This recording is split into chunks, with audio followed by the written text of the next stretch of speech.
আজকে রান্না করছি শীতের শুরুতে একদম নরম নরম কচি মূলা শাক। এর জন্য আমি এখন দিয়ে দেব কড়াইতে সরষের তেল।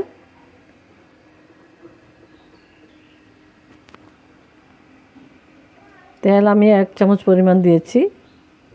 আর দিয়ে দেব এর মধ্যে আমি বেশি করে পেঁয়াজ কুচানো,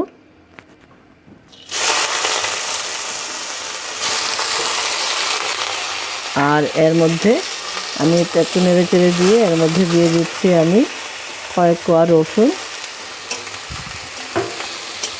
তো আমার এটা একটু ভেজে নেব। আমার পেঁয়াজটা ভাজা হয়ে গেছে। এখন আমি দিয়ে দেব সরু করে কেটে রাখা মূলার শাক।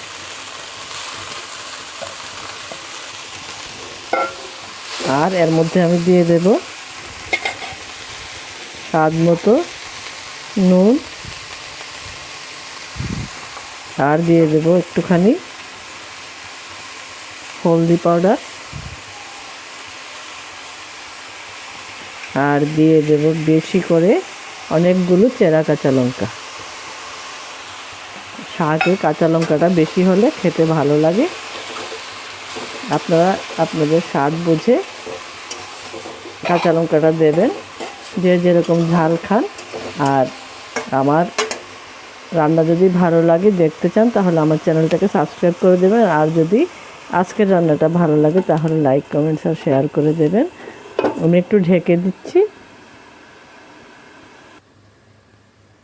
এখন ঢাকাটা তুলে দেখছি আমার শাকটা হয়ে গেছে।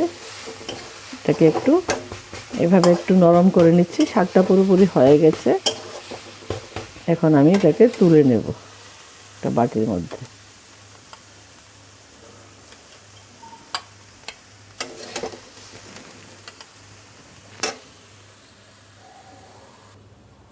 রান্না হয়ে গেছে আমার গরম গরম মূলার শাক, একদম বেশি করে কাঁচা লঙ্কা দিয়ে। এভাবে আপনারা একবার খেয়ে দেখবেন।